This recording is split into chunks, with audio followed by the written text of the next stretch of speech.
Yeah. I'm kind of hard. But not all the way. Let me tell you what I'm talking about. Yeah, crack it out! One day after school, we were all in the pool, and we were like, let's get out. Yeah. I couldn't go, cause you know, I looked down and I said, oh no, I'm semi-hard kind of life. Whoa, whoa, semi-hard kind of life.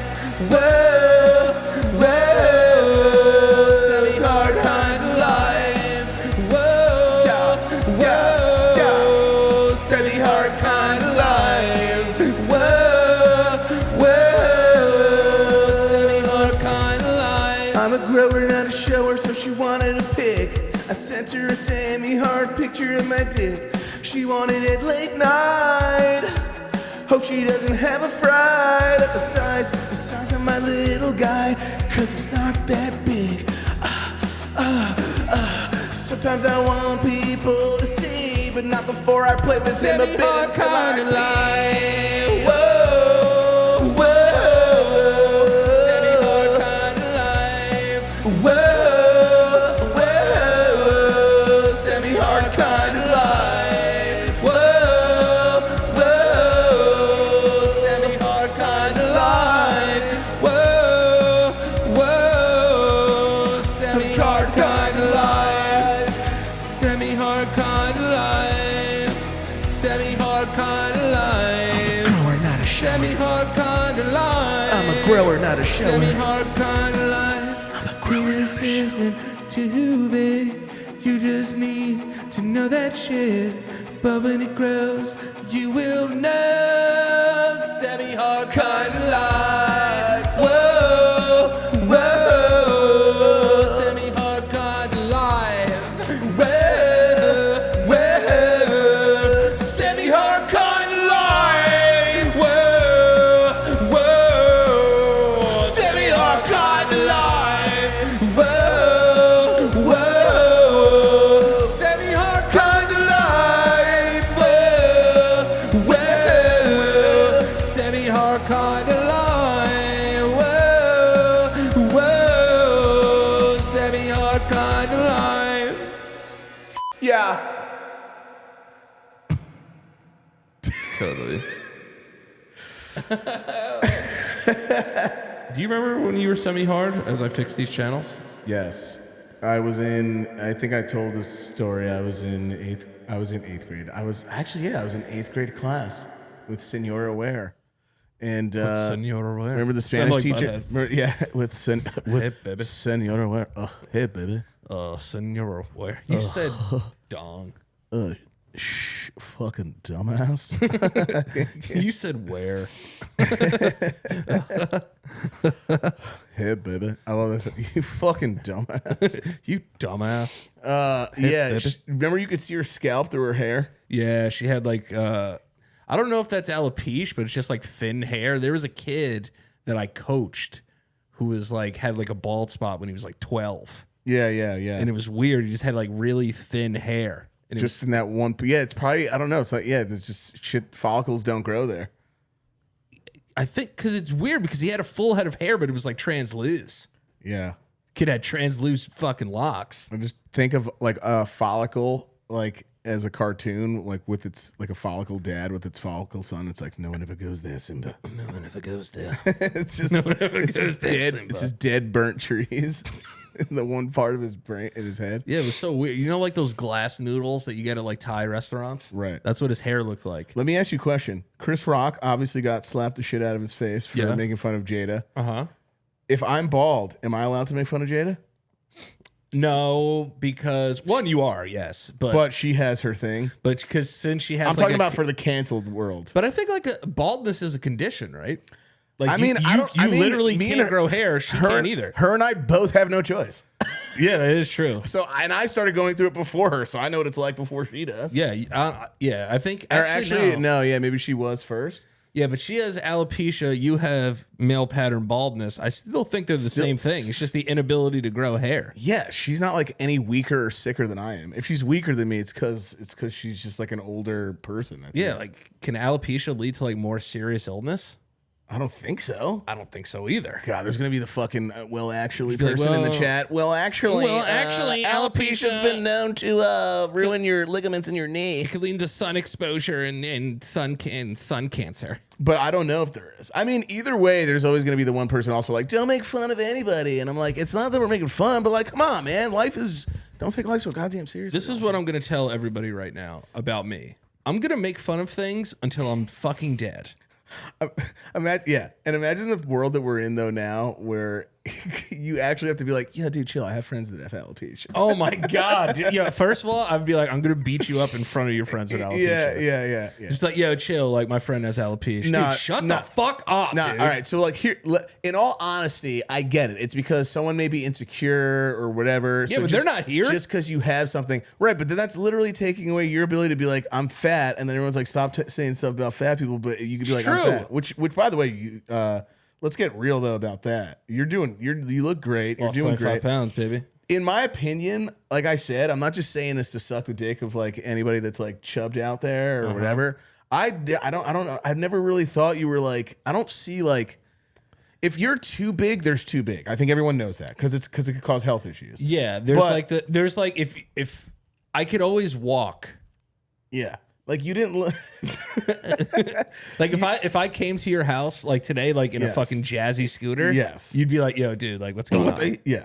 If I was on like straight Gilbert Grape's mom mode, like you'd be That's like, where yo. I was gonna go. I was like, then when you have like Gilbert Grape's mom mode, which is just like that's a warning sign, I would think, or probably past it. Probably past it. Yeah. So that's all I mean. It's like when we talk about what kind of jokes you can make today, I still think normally, I mean, I don't go that route anyway because I feel like I could still make jokes without any of that shit. Yeah, you're way more PC than me. Yeah, I am a little bit more PC, but there are times where I'm like, I don't really give a shit at the I try not to anyway because it's just like life is too short to fucking be so upset for so sure. many things. But I get, but I think we both know the difference between jokes and raw hard just being a piece of shit. You know what I mean? Yeah, and I think the lines have been so blurred, like by like, listen, like. We know comedians that go the fucking distance. Yeah, and there's anything that you could say on a podcast can be dissected and like the alopecia bit you just did, right? Like that could be like taken like out of context and like put in a certain way, but like you were kind of asking a legitimate question. There you go. You know what I mean? Like I think if someone legitimately has to ask a question, they're not being a douche. Now you know the ingredients in the witch's cauldron. Yeah, that's it. See what I'm saying? Ask a question, makes it less offensive. Yeah. Get away with the material. That's how it works. That's just how it works. You have to find ways to go around. And now it's just like comedians like have to be more creative. Well, comedians have podcasts now, so they can afford to not give a shit. Right. Like Rogan, obviously, I mean, his was like that was a bad video. Those were bad compilations. That was pretty fucking bad to have. Yeah, that was bad. Yeah, that was bad luck. Even though, I mean, everyone can make. There's a lot of arguments people have made. Like his stepdaughter is black, I believe, or half black, or she's mixed. Cool. But not really a helpful argument. I mean, he didn't ask for her to be the but he did adopt her after her father died. Yeah. So But there are also things like I don't know any other think- racist guy that would honestly adopt someone who's mixed, biracial, or black, or any other thing, unless they were trying to affiliate them to the Klan. It's like a really fucked up version of the Bronx Tale. like self-soothe them. Yeah. Yeah. Only it's like the Missouri Tale. Missouri Tale. Where are KKK the biggest, you think? Oh, What do you think they just party all night? Where's like the biggest KKK? where are the biggest cake? I mean, we got to know this so we can stay away from it. Where do the KKK be chilling at? I swear to God, if it answers perfectly. The chilling threads of our racist past. That's what came up. Where do the KKK be at mostly? Yeah. Okay. Hate map by state. Oh, Jesus. Alabama. Okay. Hate map. God, that sounds so fucked up.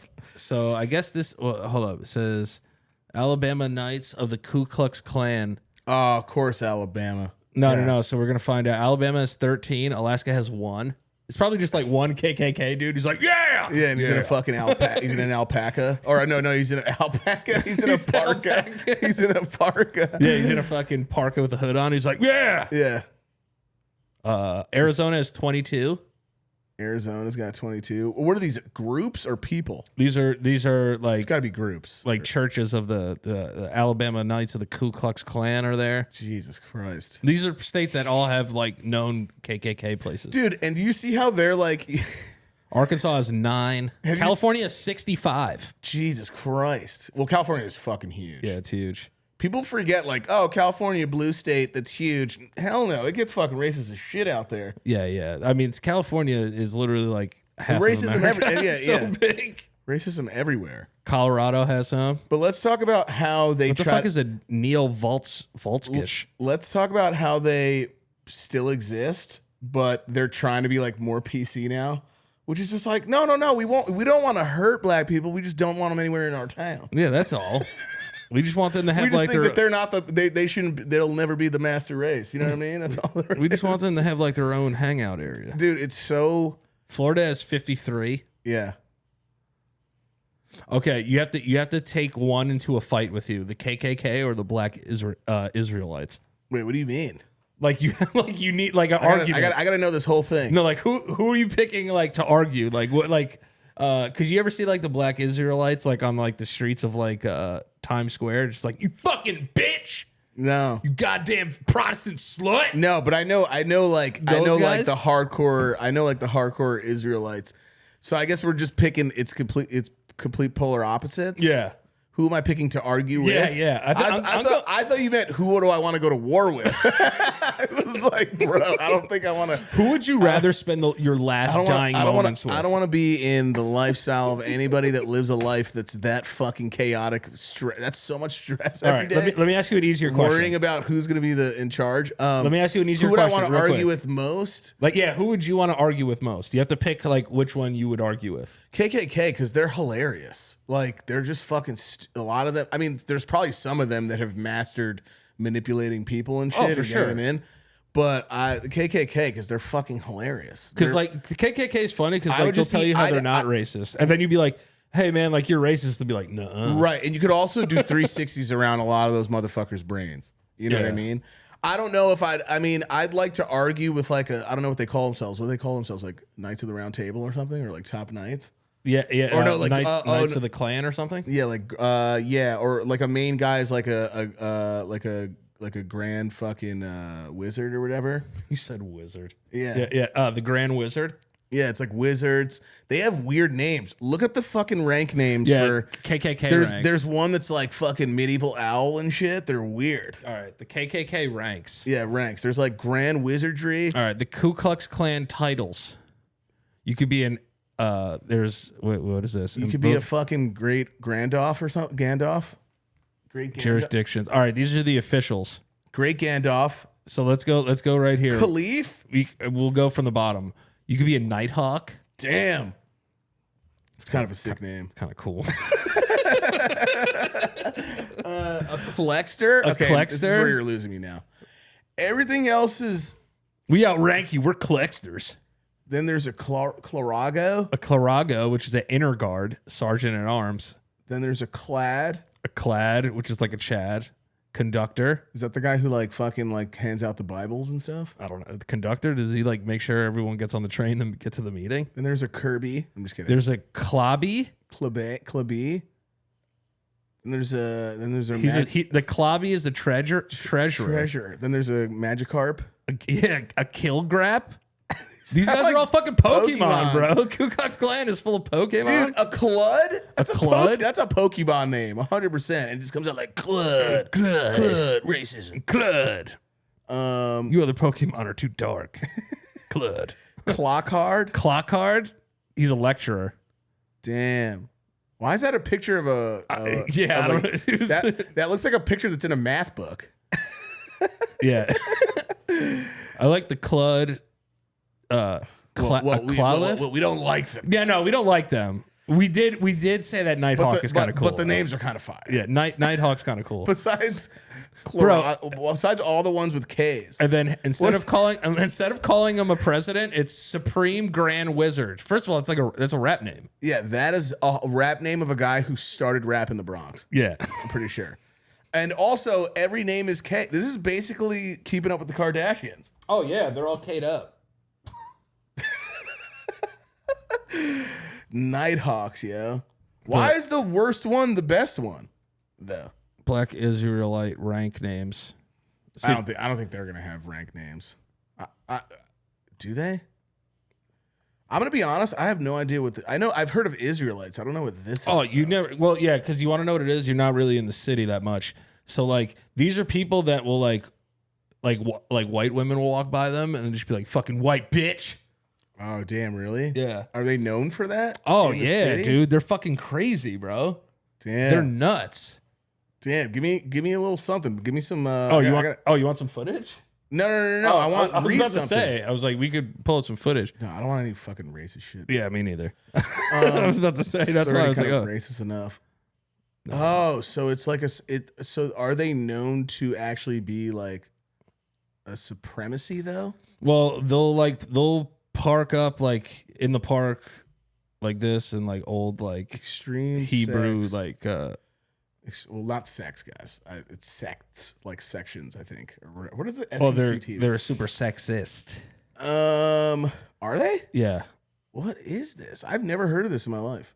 Black Hebrew is. I know about Israelites. Like, I've heard of Israelites, but I didn't think it was this. I would play some of the videos if I knew like our fucking podcast would get taken down, but they say some of the most wild fucking shit.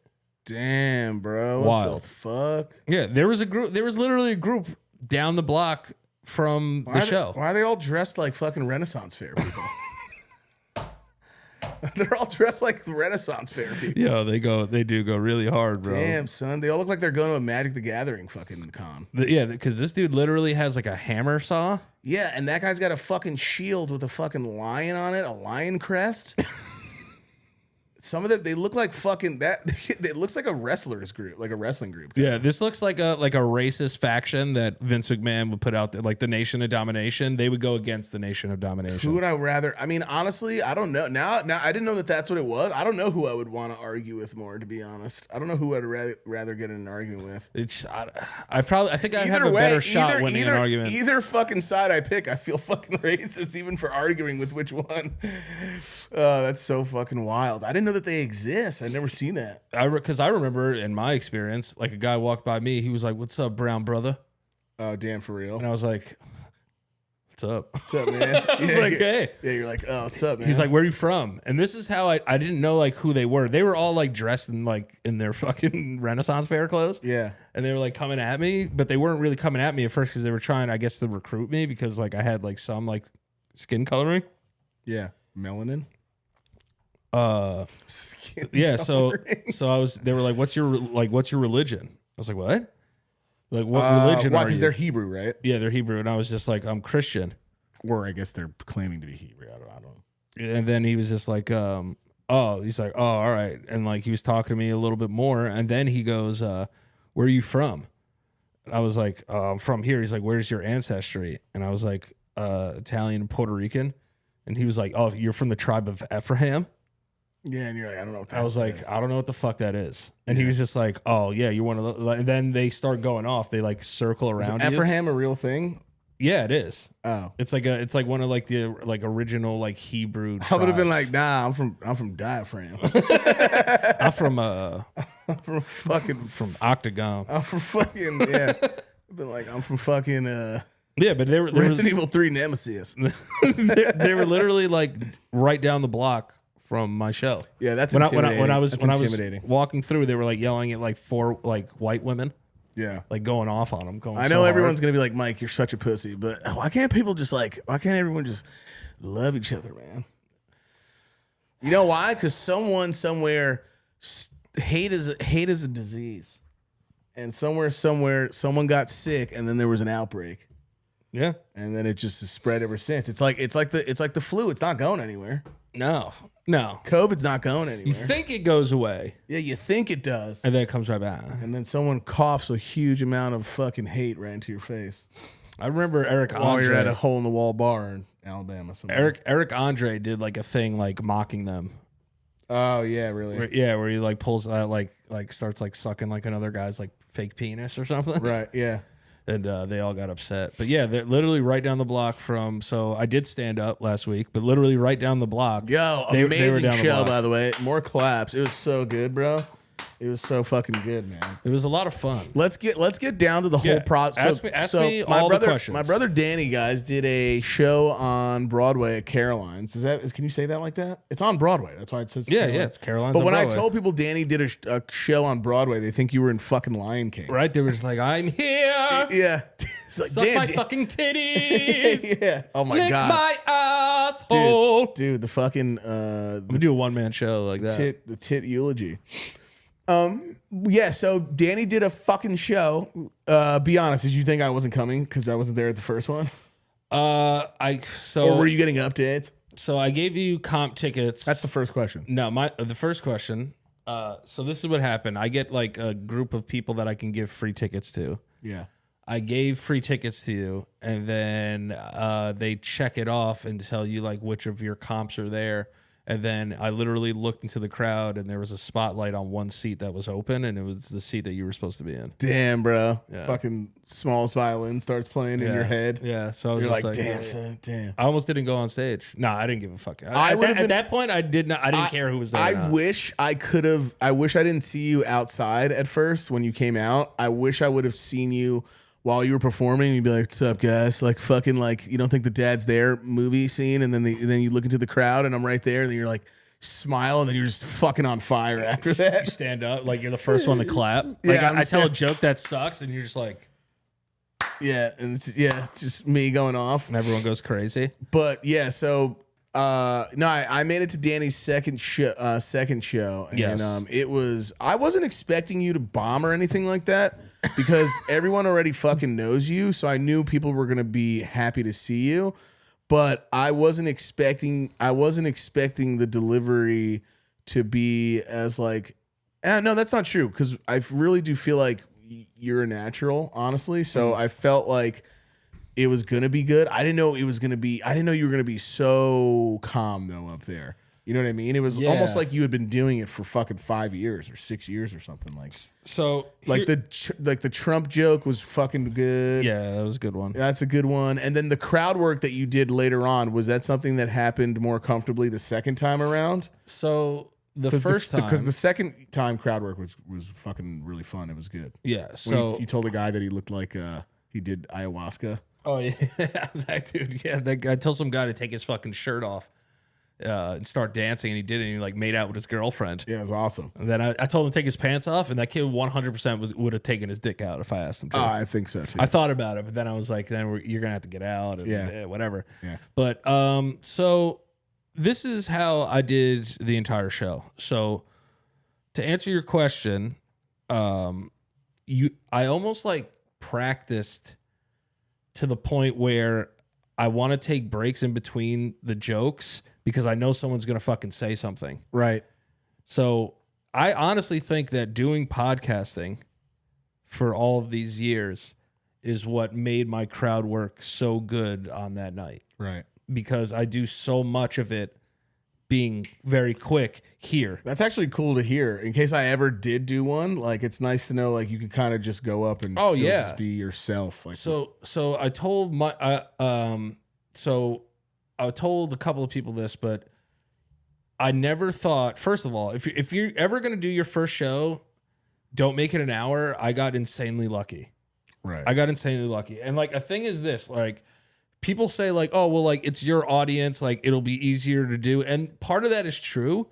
But if I go out there and I don't give them a show that they're expecting, it's a shit show. Yeah, I mean, if you're up there mumbling and wasting time when you don't have anything, it's pretty. Yeah, they're gonna be like, dude, they'll never come back. Right. They'll be like, this fucking show is terrible. Right. So it's like going out to water with a boat in a small hole in it. You know? Yeah, that's pretty much what it is. Yeah. So I was just like, yo, like take the time, slow down, and like relax, like in between jokes. My thing was after the first laugh, I was like, this is a fucking orgasm. Yeah. Like I literally like almost got rock hard. Yeah. Because your whole life you kind of imagine being like, I wonder what this moment would be like. Right. I wonder like if I would ever be able to make a fucking crowd, the 300 people there. With the anxiety you have, which is what you had. Bro, now you felt it and you know what it's like. Yeah. And listen, am I blessed to have like my own audience? Yeah. But that's who I want really coming to my shows anyway. Yeah, but you still got to perform, and you have to perform because if you go and it's a bad show, they'll never come and see you. If you weren't that great, bro, I honestly would have been like, maybe you could tweak this and that, you know, like. But there was nothing I really saw. You looked very, very chill up there. If there's any advice I would have, just keep fucking writing and have and have. And at this point now, I would also say try a crowd that you've never done before either. Go the route where you're like, are these motherfuckers gonna like me for not knowing me? And I already know that they will though. Because that's they just will. Like, you know, but I would say do it for your own confidence too. Like get out there, and then eventually someone was like, when are you gonna do tours? If you did tours, you'd be fine too because you have people all over as well. Yeah, you know what I mean? That's I have a meeting about that tomorrow actually. Yeah. So you know, my thing is, bro, I got it out of the way. I'll always be nervous before I go on stage. Everyone was like, yo, after the first one, like, you'll be good. I was just as, if not more nervous for the second show than I was the first show. I was with you backstage, yeah. So I literally... thought you were going to have a heart attack. Yeah, no, I did like some Goldberg shit. I fucking headbutted the shit out of the door in the green room.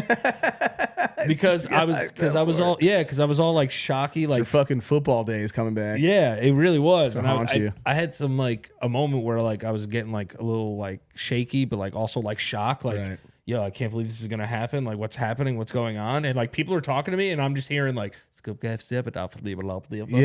you're getting the nerves, the anxiety is coming in. Yeah, like nothing anyone could say to me at that moment was gonna like be able to help me. So literally, I was just like, yeah, no, for real. Doors! Just smashed my head up against the fucking door. Dude, how funny would it be if they're like, LoPriore, and you just didn't come up, and everyone goes to the back, and you're just fucking laid out. Fucking sleeping? Yeah. But I'll be honest with you. And shortest career ever. and you just die from fucking hemorrhage. Oh my God, did he OD? No, he just headbutted a door. Yeah, they just go back, you're just laid out like every other fucking comedian who's passed away. And the crazy thing was, though, is as I headbutted the door, I don't know if it was like a minor concussion or not, but like everything kind of left. Like I literally felt it leave from my head, like through my feet. So it's probably because like when you do shit like that, you feel like a rush from it, or I don't know what the term is, but when you do some shit to like bring you back to, like that's why I've never understood when people say they like smack somebody when they're losing their shit. Oh, I had Selena slap me on the back before the first show. Yeah. I was like, yo, slap me on the back. Yeah. You want to feel something else besides this nervous shit building up inside you. Yes. Yeah. So like I remember one time before a show of another comedian, it was Colin Jost actually. Colin Jost like slapped his leg really hard. At Caroline's? Yeah, he like slapped his leg really hard, and I was like, "What the fuck?" And then like when he went up there, I was like, "Oh, it was because he was nervous." It must have been he was just getting it out. Yeah. So I smashed my head up against the door and like kind of was like, "Oh," and I was like, "Oh, I'm ready now." And this is a guy who has to record live. Yeah, you know what I mean. That shit is terrible. And he's got the weight on him from writing and shit. Too, no. So like the whole process started June 27th. You think he does that before he bangs Scarlett Johansson? 100%, probably. Yeah. I'd be more nervous going on a date with her than I would going up and doing stand up. Yeah, see, like I was never the biggest ScarJo fan. Oh my God, I've loved her ever since. But yeah, so like I started writing like June 27th. And every day you're like writing and writing and writing. And some days you have days where like, oh man, this is going to fucking crush. And then it's like, this fucking sucks. Right. So like the mental gymnastics you kind of have to do. And then you're literally every day I was like talking to a mirror. Yeah. Like pretending people are laughing. Right. And like practicing timing with like no one there. Right. I didn't even let Selena hear any of my shit because like I love her to death. Super supportive. Right. But I'm too sensitive. So like if she said like, like maybe do this, it would make me rethink my entire set. Right. And thank God I didn't, because I fucking crushed, dude. Like Sammy Salami, dude. Remember like when Sammy Salami used to go up and just do fucking crush, dude? Is that the fucking fucking Bo Burnham? Yeah. He's like back in the day when fucking Tony Pancakes used to go up and do a set. My God. And do a set at the fucking Laugh Company and just just go up there and murder. Crush it. Just kill the crowd. Kill it. Just had him in his hands. I hate how comedians talk when they talk like that. Yeah, so like I'm trying just kill, just massacre. Just goes up there and just murders. I never seen anything. Just murders rooms. Was there any jokes that you did that you were like, okay, that wasn't as big as I thought it was, and then something that you did that crushed it even more? Yeah. So you don't have to be specific, but was that like the diabetes bit when I found out I had diabetes? Yeah. And like my conversation with the doctor.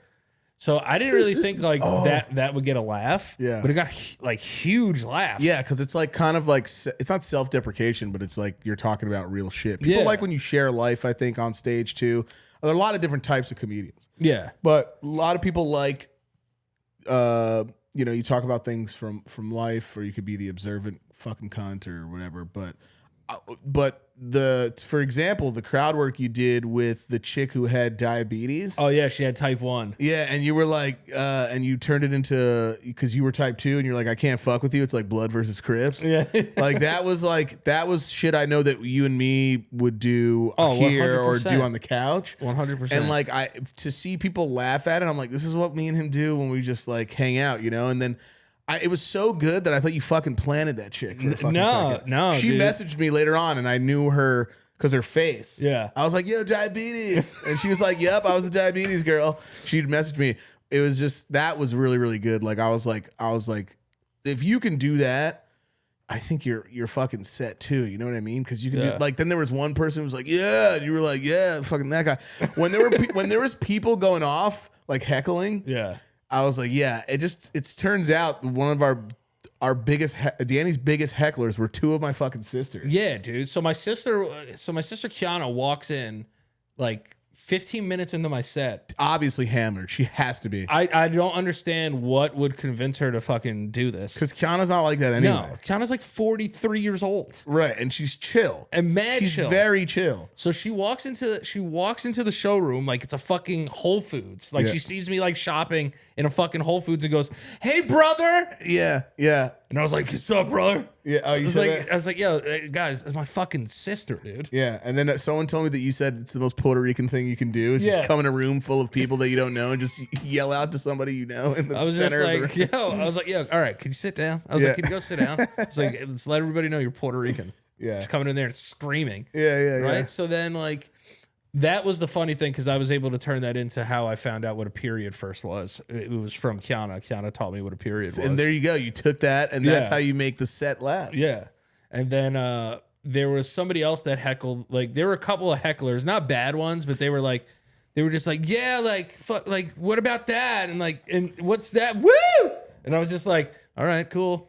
And I was like, this girl was just like, yeah, man, like, yeah. And I was like, all right, where are you from? And she was like, Long Island. I was like, all right, makes sense. And like, that killed. I would have crowd work is something that's always been one of my favorite things. You would be great at crowd work. I think I would if I was ever doing anything like that. See, here's the thing. I've sat to myself that night and watched you do it, and everyone was like, "Yo, so when are you doing it?" And I was just like, I've never cared about stand up. I love watching stand up and I always like it, but as far as performing, like, the one thing that would ever make me want to go up and do it is to know the feeling of how you felt. That's it. I would never be like, oh, guys, I'm doing shows near you. I can't hack that. I wouldn't want to do tours. I wouldn't want to just do New York City. It's not something, I'm not passionate enough to sit down and write shit and want to keep going. You know what I mean? Because I listen to guys like Andrew Schultz when he talks about fucking comedy and the way he cares about it. Like, he's such a fucking nerd about it. But you can tell how passionate about it and how much he fucking loves it. You know what I mean? Like, for sure. You could hear it in his voice. And for you, I think just performing in general, not even necessarily just stand up, I think performing in general is always something that you want to do. And I was surprised, bro, I was surprised I didn't see a piano or anything. You know what I mean? The thing is there was a piano, but in the green room, it stopped working. Oh, so you couldn't use it. Yeah. So immediately I was just like, all right, well, fuck this thing. I was like, this fucking sucks. Right. But yeah. So like now I just look at it as like I have more material for different shows. Like Selena came up to me at one point and she was like, yo, like you're a stand-up comic now. And I was just like, literally, you did it. Yeah. Yep, and you didn't you weren't a pass-out comic. You're also a psychotic comic because you fucking smash your head into a fucking door. Isn't that door hard as shit? Mad hard. Yeah. I felt it too. Like my brain reverberated a little bit because I was like, yo, like I can't be this nervous. It's going to show. Yeah. So I have to get it out some way. And I literally was talking to another comic and I was like, yeah, I feel you. Starsh! Yeah. It just smashed my head. And, yo, but they knew though. Yeah. They were like, yo, get it out, bro. Yeah. They're like, go for it. Like I hate, like I've never have been like that, like intense, but that was the only thing that could take the nerves away from me. What could you? Was it like I could have done something else, but my head was just literally like in my head. It was literally like, yo, smash me in a wall. Yeah, I thought when I went backstage, you were like barely talking, and I was like, oh, it's nerves. But I thought you were gonna fucking throw up on me for a second. No, because if you look at our pictures, even on Instagram, you look like you're not even listening to a word I'm saying. That was before I went up, right? Yeah, I think it's before you went up. Because I was just going through fucking material, which I knew, which is also why I kind of like left you alone. But I was like rubbing your back at one point. I just stopped talking because I was just like, because it doesn't matter even if you do it once that night. You have a different crowd now, and also there's people there that didn't really. There were people there that didn't really watch our shit. Or your shit. There were some people that were just chilling. Yeah, and for me, the hardest part was for the second show. Yeah, the hardest thing about that entire thing was like, oh my god, I've never done stand up in my life. Right. What the fuck are you doing, dude? And not only have I never done stand up in my life, I have to go out there for fucking an hour. Right. But the fact an hour set is fucking crazy. Right. And everyone was like, are you proud of Danny? And I was like, beyond proud, but also you have to see it from my eyes, because this is our like all the fucking training wheel experiences were us sitting at home and having family or friends over. Yes. And you, me, or Jared all like taking different sets. Yeah, it's like, all right, this is my 5 minutes, your 5 minutes, my 5 minutes. And more so you and Jared, because you and Jared have always been performers. I'm not really a performer. I've never cared to be.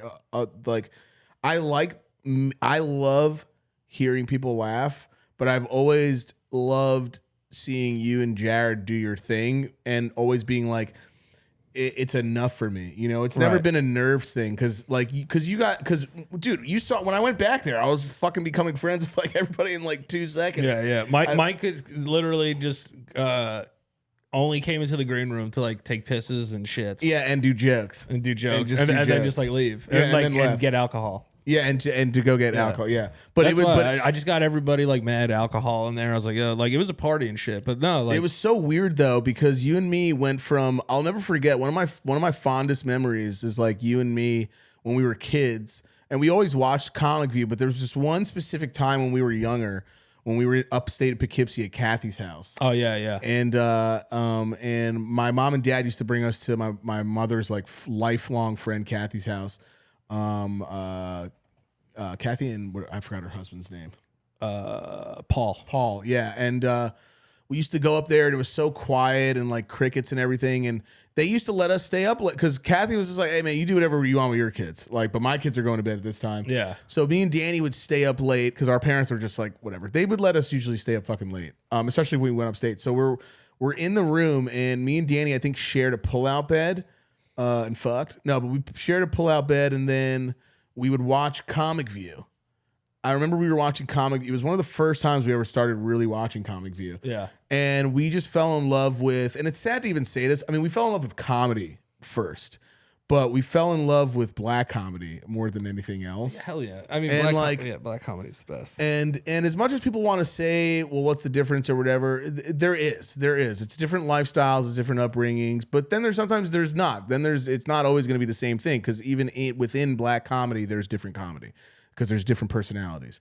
But it was the first time I think me and Danny were watching together, and we just like, it was on BET Comic View. Yeah, late nights. And we were just obsessed with it, and like, you know, we weren't going around mimicking it. You know what I'm saying? No. But we got a bigger, broader look into other people's lives other than just what we grew up with, like George Carlin, Robin Williams, and fucking and Jim Carrey. Yeah, and obviously Richard Pryor brought that to light too, his style. But me and Danny grew up watching Comic View, and then just that's all we watched. Then after that, we stopped going to anything else. And it was so funny to see. Well, that and BT Uncut. Yeah, BT Uncut. We had to get the jerks in there. We love seeing strippers pop that ass late night. Yeah, we had to laugh a little bit, jerk off. Yeah, and jerk off asleep. videos. So good. Yeah. Good night. Solid night. Back then, those were just like semi-boner nights. Yeah, semi-boner nights. And then we learned how to jerk off a little bit later. Because you and me would probably watch it together and be like, I wonder if he's got a boner right now. Oh, yeah, all the time, dude. What's the echo voice? What's reverb voice? I think it's this one. This one? Is that it? Do you hear that? What's I don't hear what's reverb? No, that's high voice. Oh, do you hear it? No. Oh, okay. If I want to do reverb, then you go to this, and then you go to reverb, and then you turn that on. No. It's better land. I wonder if he's got a boner right now too. That's all I was gonna do. But that's so true. I'll always say this, and obviously I'm repeating it because this is kind of bars. But it was my IG post. It was like we went from watching Comic View to being the comic who's got the view.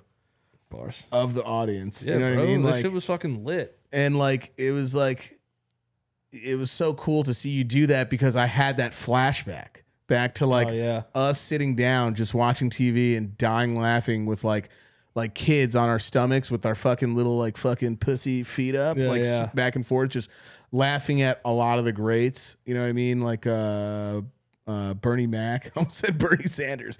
Bernie Mac. Fucking Earthquake. Fucking Bruce. Guy Torrey. Bruce. Yeah, hell yeah. Just a lot of the older comics that you would probably see as had a cameo in fucking Friday or something. Yeah. But it was so cool to be up there and see you do that. And there were little things that you would do that I was just like, that's Danny mimicking what he grew up seeing too as well. Because that's all we did when we were kids. Yeah, we watched so much comedy.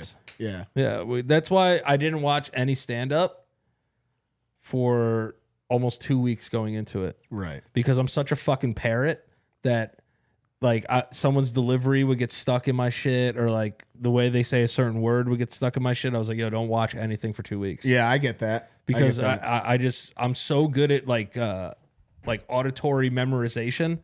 Visual shit is very hard for me. Like reading and actually I could read, but reading and storing the information, it's in one ear and out the other. Right. In one eye and out the other. Yeah. In one nostril, out the other. Yeah, that's cocaine. Yeah, well, I don't miss cocaine. I just miss the way it smells.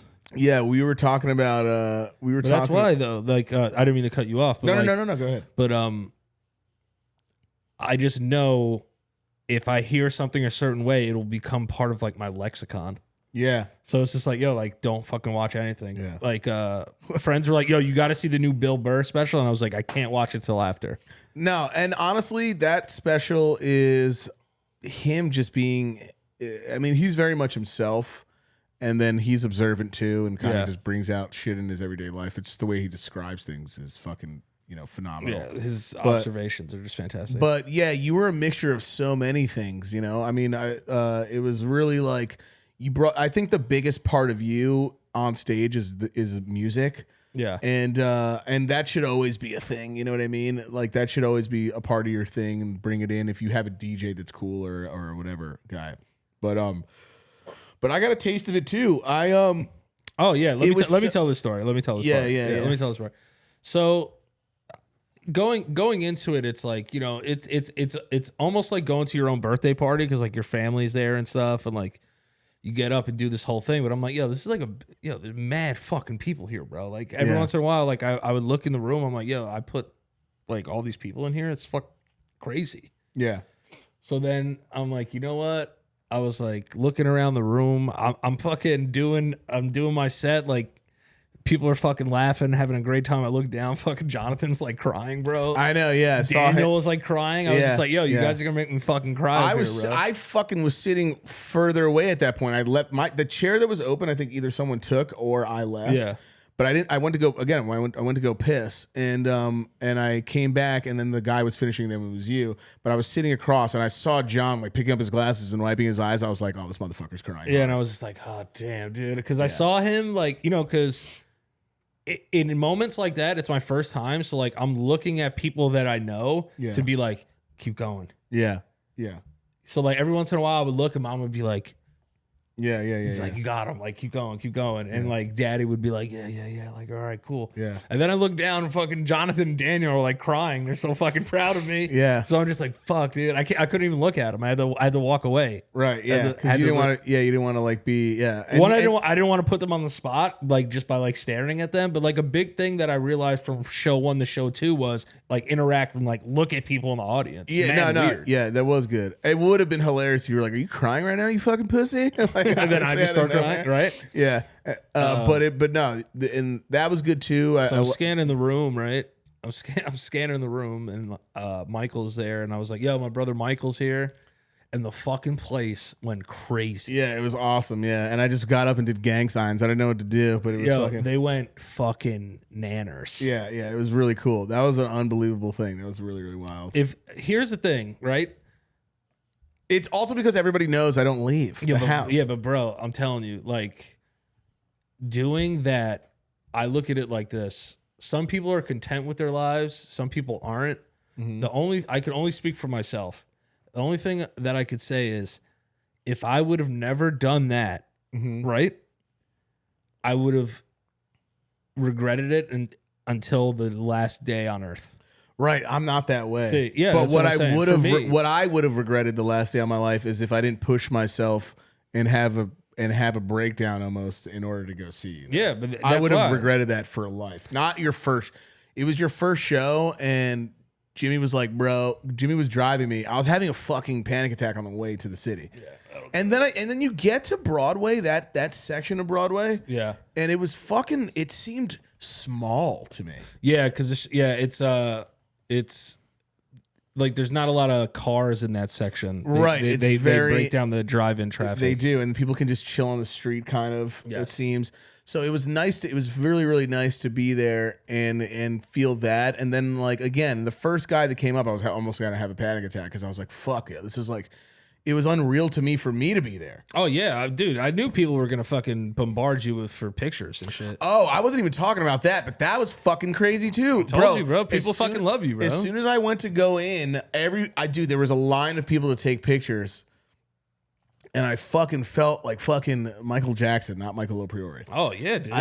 It was so unreal. And then I was thinking like, I can't imagine what celebrities who run the world, who are top in the world, have to deal with every fucking day. Yeah, it's a lot. I literally was like, there was one person I was like, had my arm around them at one point, and I didn't feel them because I was like having a panic attack. But I wasn't showing it. Right. You know what I mean? And then I was like, I need a Moscow Mule. Yeah. And then we went down there, and then I went to go hug Keith Santagato. Oh yeah, Michael and Keith met, and I met Keith Santagato, and he goes, "Don't pick me up."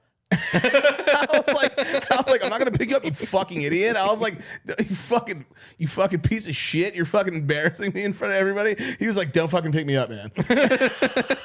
And I was like, what the fucking monk germaphobe shit is wrong with this guy? I had messaged him later, and he was like, he goes, yo, man, I was like so happy to see you. I was like, bro, I was so happy to see you. And I was like, for the record, I wasn't trying to pick you up, you fucking idiot. That's what I wrote to him. And he just goes, oh yeah, I'm sorry. He's like, that was awkward botch on my part. And I think he thought I was, pick me up. I think he thought I was like, I just went to go hug him because I was so happy to see Keith. Bro, that's such a Keith thing to say. Yeah, it was such a fucking, but Keith and me are so much more alike than. Oh, for sure. Like, that's why I know if it was you guys, if it was you and me, I know. If it was you and me and Keith and Joe together, it would be unreal. For sure.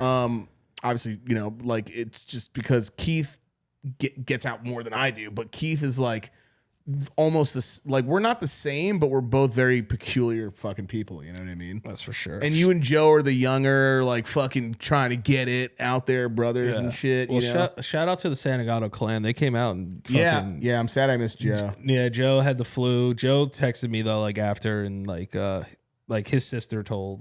Shout out Shannon and Vin.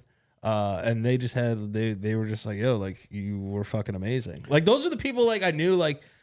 If my family like said I was amazing, I know it was good. Yeah, because these motherfuckers would say that shit sucks. Yeah, everyone like, would be like, nice. Yeah, or been like, we could tell you're a little nervous, but even then, like, I couldn't tell. I mean, there was probably, I'll be honest with you, there was probably one or few times there wasn't a moment where there wasn't a laugh. There was a moment where there were less laughs. Oh yeah, but that's because you were kind of like, I could tell when you were finding yourself for sure, and you were just building up to something else, and then it would just go up again. And I was like, yo, this kid's been doing this for an hour. This is ridiculous. And I think you said Schultz. You talked to Andrew as well, to mention fucking Andrew twice. But yeah, and told you that you were crazy for even doing 45, right, for the first time. Yeah, and I was like, I'm gonna do an hour. Yeah. So yeah, I like my first time doing stand up was like a Netflix special. Yeah, it's longer. Fucking ridiculous. Yeah, I don't know how. I mean, the crowds were just amazing. Like they were so fucking awesome. They were so like ready to go. I knew the 9:45 crowd was gonna be like more fucking like drunk as fuck people. So like I was ready for that too. Yeah, and like that was a lot of fun. And like I don't know, man. Just everyone. It was the greatest day of my life. Shout out to the comedians that went up for Danny too. Shout out to Isis. Her name is literally Isis. Yeah, her name is literally Isis. Matt, Fenn. Yeah, Matt, Fenn, and then who's the dude from Benedict Polizzi. His boy Derek went up, did some minutes. From Indiana, right? Or some shit like that. Yeah, this kid Max went up and did some minutes. Like my thing is, I'm such a fucking fanboy of the art form that I like to see people. It's like, yo, I've been doing this 11 years. Like, oh, I want to watch you perform. Like, I was watching them perform like I was at the show. And then I was like, oh, shit, I forgot I actually have to work. Well, you're now at the period of your life, too. You keep doing it. Now you'll have fucking moments where you're back. I mean, you've already had this already with, like, you had, like, David Allen Greer and people like that backstage. But now you'll have the moments where you're there before they go on or they go on before you. Who fucking knows? I don't know. If you do it again. I mean, you could do that show so many more times. Oh yeah, dude, and with new material. And after the check, I'm 100% gonna do it again, bro. Yo, it was a good night. Yeah, it was a really amazing night. I'm so happy that I got to go there and to see the reaction of other people. And at one point, it was so packed, I couldn't get to my seat. I could have asked my friends to move in, but it was annoying because I felt like I was at a fucking Yankee game. We were like, just gotta, thanks. I just gotta get to 23. I just gotta get to 23. No, I did to go piss, but I came out to go sit back at my seat. I mean, to get my seat. And of course, mine was right on the stage where the fucking comedians can just fucking put their nuts on your face. Oh, yeah. And that would have made you more nervous. So I went around. Yeah, but you know what I did? I went around and I got on stage. And at one point, you were backstage, so you probably didn't hear it, but there was a pop for that. Oh, you should have did 5 minutes, dude. No way. First off, that's like, are you allowed to just... So your boy, who was it, Matt, DJ Matt or something like that? Who was it, DJ something? Who was your DJ that night? Who was the guy that was doing the music for you? Oh, Dennis. Oh, yeah, Dennis. DJ Dennis. Yeah, shout out That was Dennis, funny when bro. you were like, yeah, DJ Dennis. He turned the music down for me. And I was like, no. Shit. He's going to let you do it. He was probably going to let me. I literally, all I did was just like pop. I just did like the fucking most like Broadway pop like pose, and everyone fucking laughed and loved it. And then I was just like, no, put the shit up. I wasn't gonna fucking say a goddamn thing. You could, and the mic wasn't on anyway. I did actually say something and nothing came up.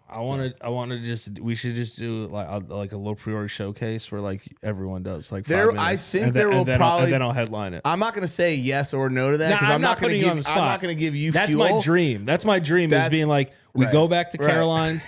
We go watch. Listen, this guy's always adding dreams that are gonna give you heart attacks. No. But listen, this is my dream, bro. Okay, this is my dream, brother. Yeah, this is my dream. God, don't do this. As of 2 weeks ago. No. I'm just saying. But also, this is my new dream. dream. I get it. Yeah. This is my new dream. At some point, right? Mm-hmm. We go back to Caroline's. We sell out another 2 nights, 2 shows. Or 2 nights. I bit the shit out of my tongue. I'm talking through it. That shit hurt so fucking bad, bro. My mouth is on fire, dude. Fuck, that hurt. God damn it. Anyway, we go back. We do 2 nights. Yeah. All right. We do 2 shows. Yeah. And it's just LoPriore showcase. Like I'll get Daniel do music. Get Jared up here. He'll do a set. Me and Jonathan will do a song together. We'll do Fly Set of Titties. and like you do your 5 minutes, and then I'll headline, and then we'll go home. Right. I don't know what else to say to that other than maybe. Bro, I'm just saying, thank you Obviously, so much. I would love to be Thank with you it so too. much for coming. I knew that was a big deal for you. It really, I did not expect you to come. I'm not trying to make it about me. When people were up there, they were so I met some fucking awesome girl who goes, we came from, I think they said Ohio or somewhere.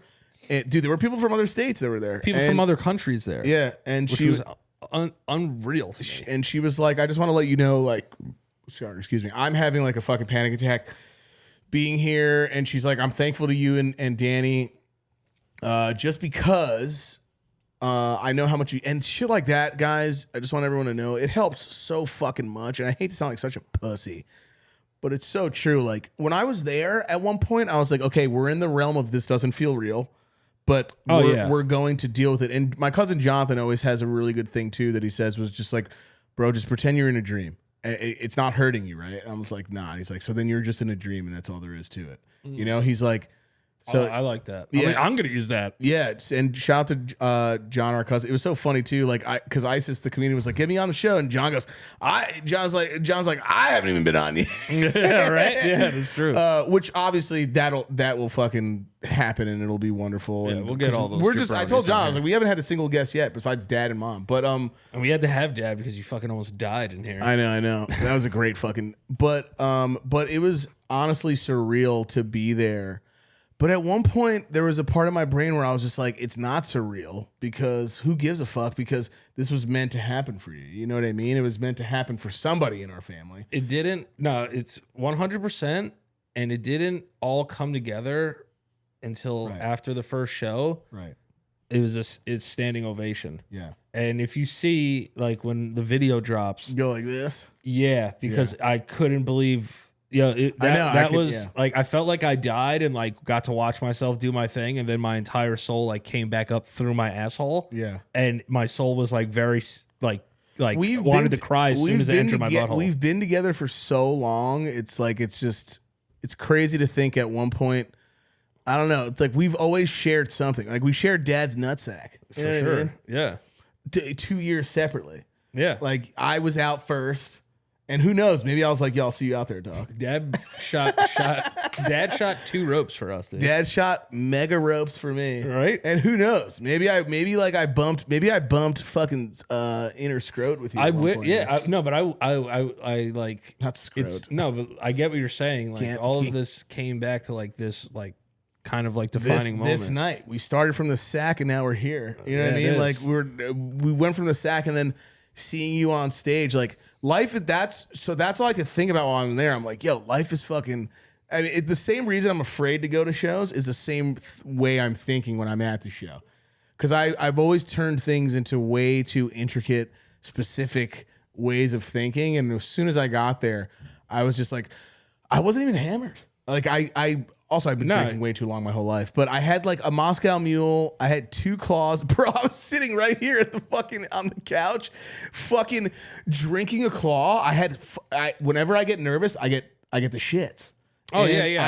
I get the peas. And I'm like in my house, like, you're not even performing. You're not even performing. Yeah. Like slapping the shit out of myself. I'm sitting here, I'm like drinking a claw,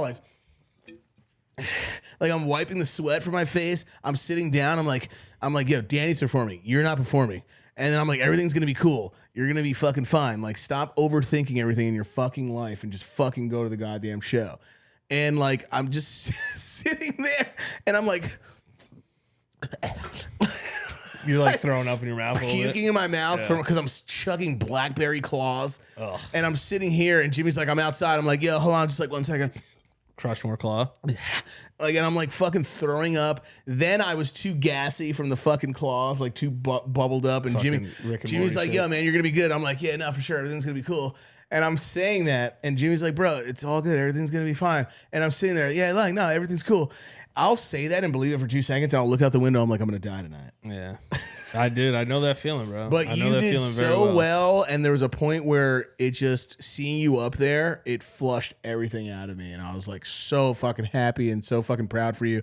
There's a video where I'm up and I'm like, yes! yeah. There is. I couldn't control my arms because I felt like I was in fucking church. No, that it's so crazy because it's like it felt the spirit.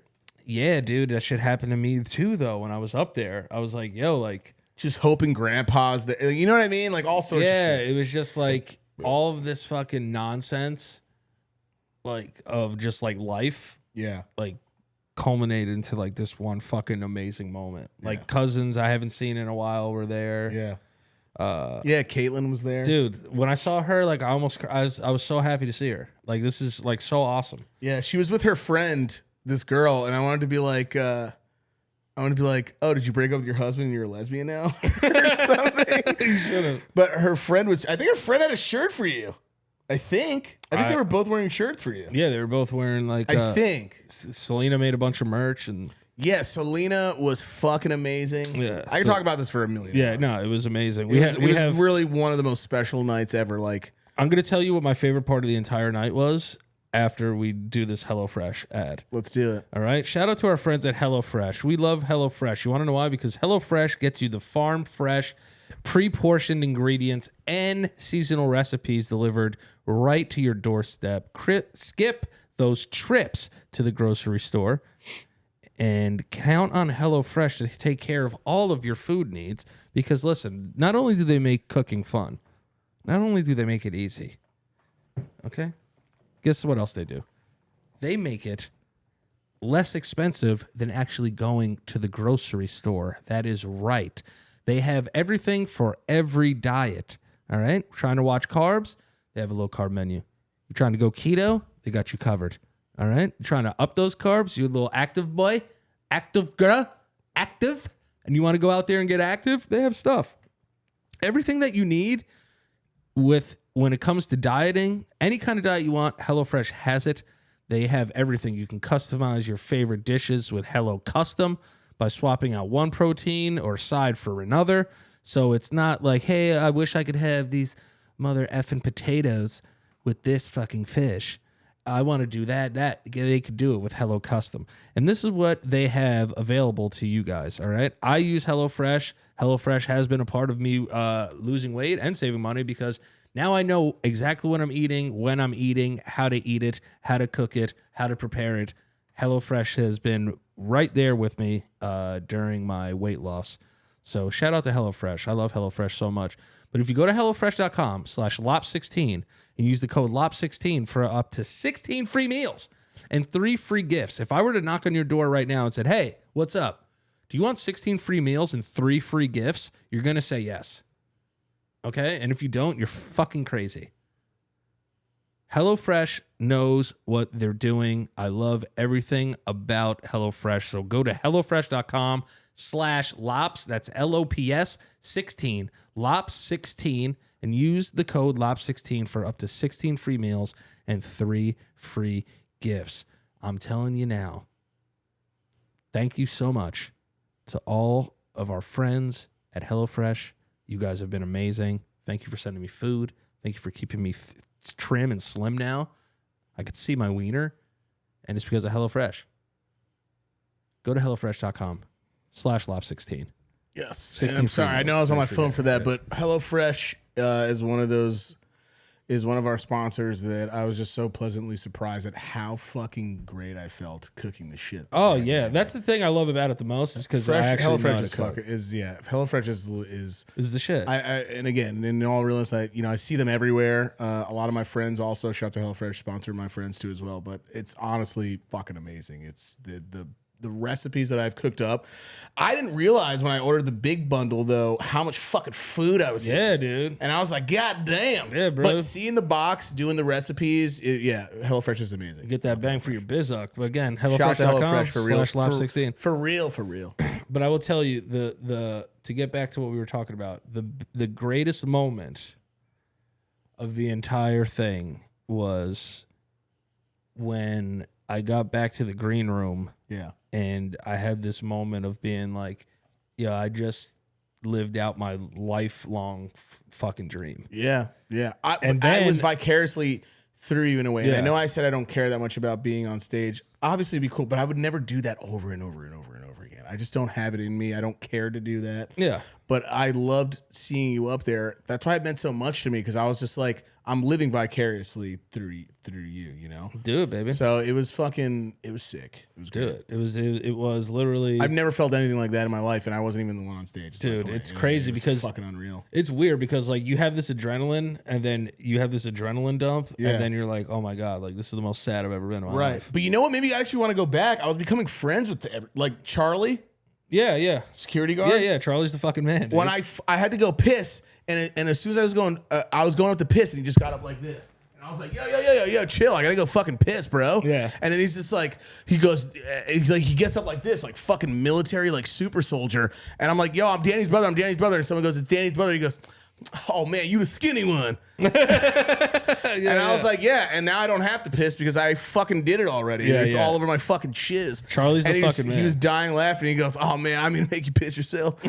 Bro, he got up like he was gonna fuck me up. And you know how I am too. Like I'm just like, yo, chill the fuck out, bro. I'm Danny's brother. I gotta go piss. And you and me, as much as we look alike, we don't really look alike like that. No. Everyone at the show let me know that. I literally had someone come to me and was like, yeah, man, nah, man. You look way more fucking Hispanic. Yeah. I was just like, and it was like some white chick from fucking the suburbs. And I'm like, okay, cool. You're fucking racist. But it was fucking. Charlie's the man, dude. Yeah, he was great. And then I was joking with him after the show, and he was chill as fuck. But the best part is like I have like a whole bunch of pictures that like I'll drop of us, like everyone in the green room, like hanging out. Yeah. It's really cool moments that were captured. Yeah, and are you gonna put up the show for people? Because everyone's asking me if there's like links, and I'm like, nah. Caroline would probably be at.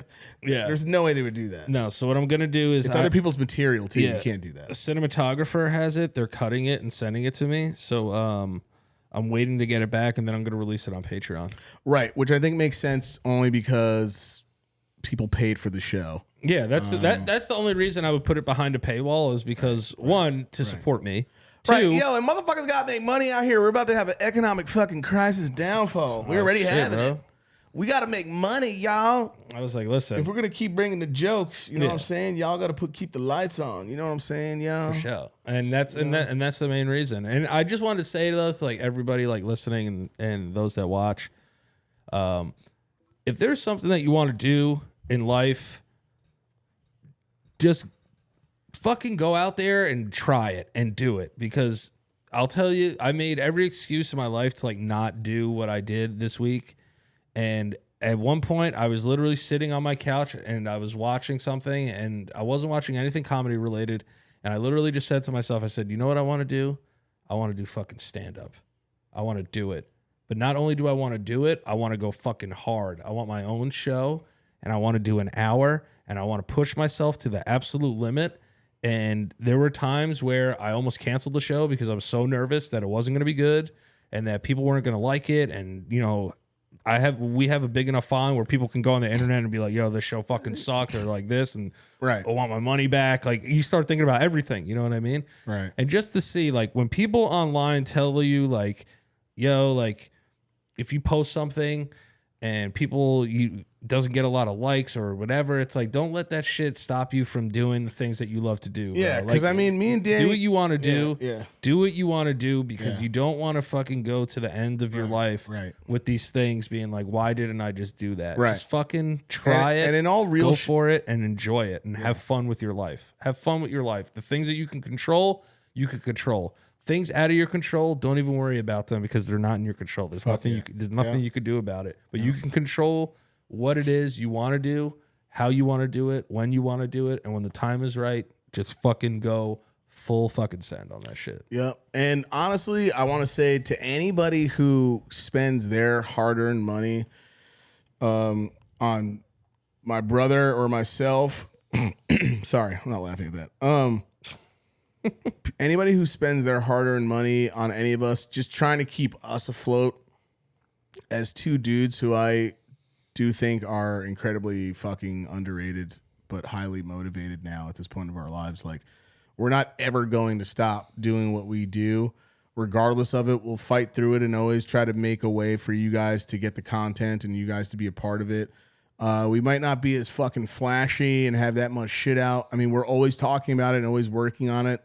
There are things that I'm working on myself as well, not to make it about, to switch it to me, but there are things I'm working on myself as well to give you guys more things, because unfortunately in the sort of, well, it's a business now. It wasn't when we started. Yeah, no, but in the business that we're on now, it's a legitimate business. You got to push yourself more in order to get people to really fuck with you. And we're just thankful that everybody fucks with us.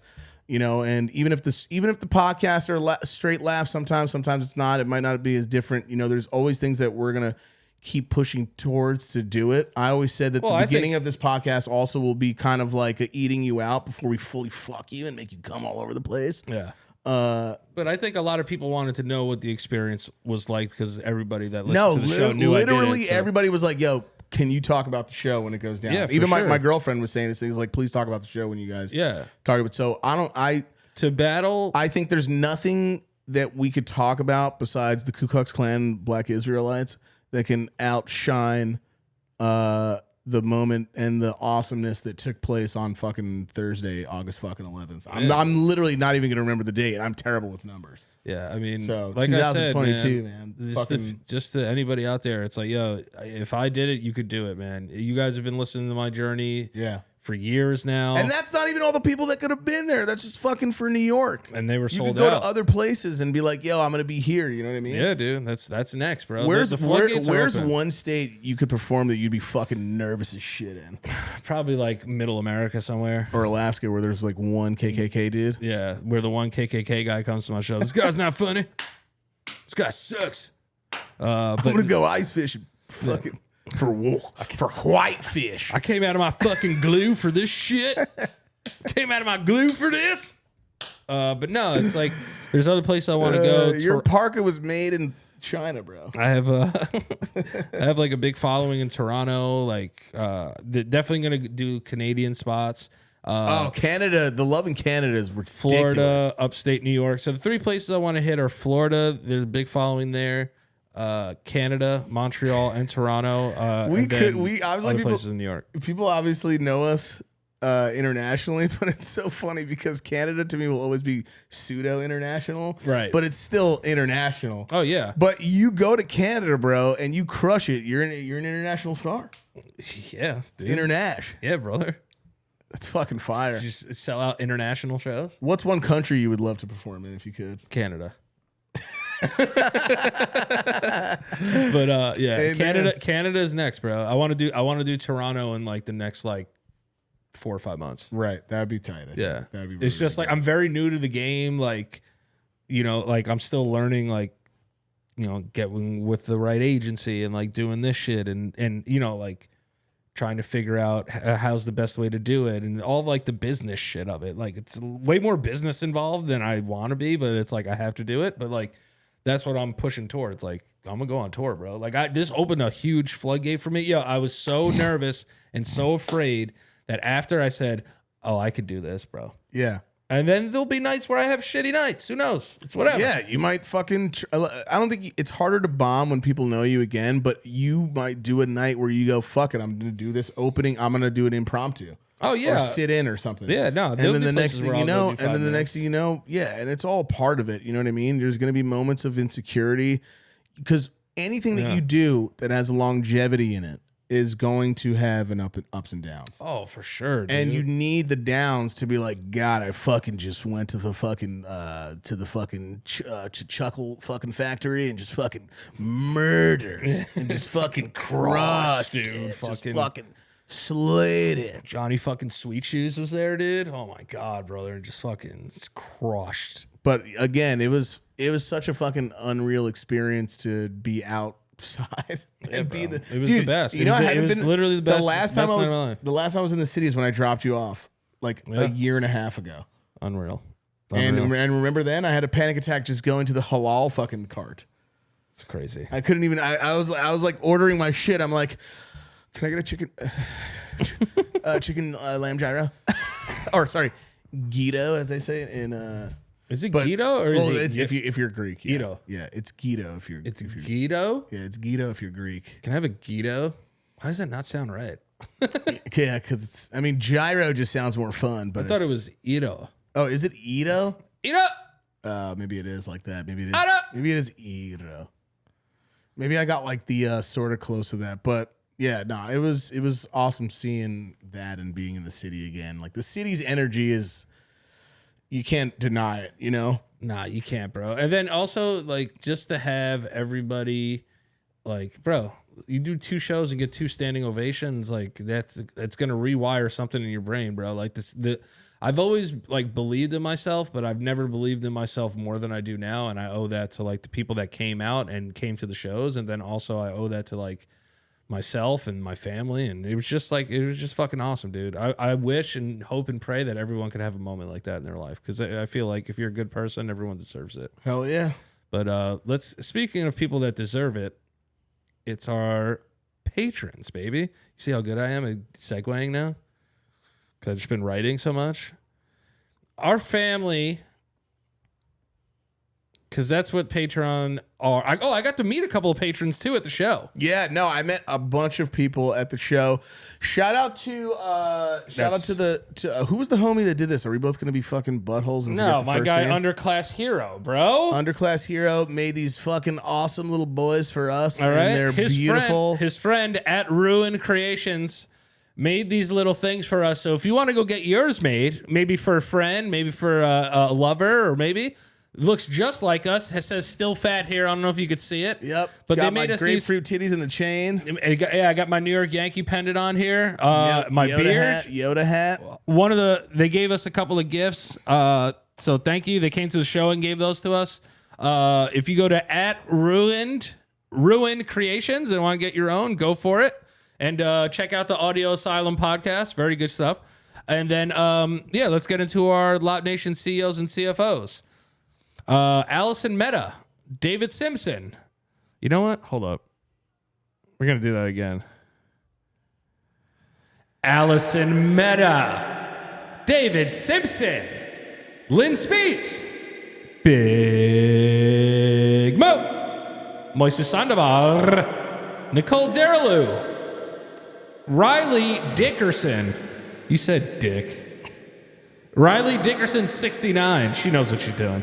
Ryan Blake, The Real Pachu, Puerto Rican Pikachu, Turbo Chubs, Alessandra, Big Booty Diggs, Camro Boats, Carmen Julia Fisher, Louis Dryfish Jackson III, Chantrell Mayer, China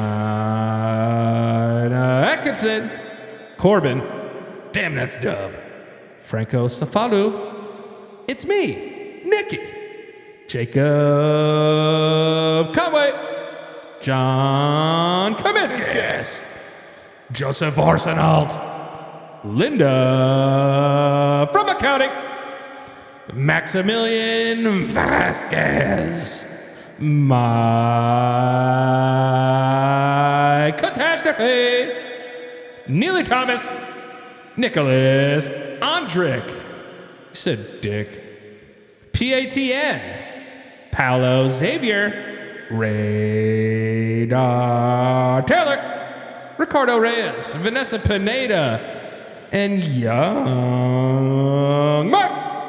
If you want to join the Patreon, go to patreon.com/the LoPriore podcast. Sign up.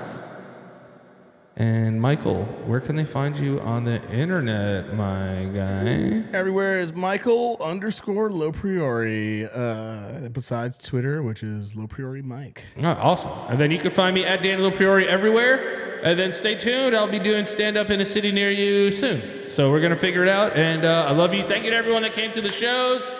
Thank you so much for supporting me. A lot of times it's like people tell you they love you on the internet, and then like you actually get to see it manifest right in front of you with real people. And it was the greatest moment of my life. I love you guys. Thank you so much for rocking with the show. Remember to hit that subscribe button. If you haven't, hit the like button. We love you so much, and we will see you later. I love you. Goodbye for now. Fuck my ass.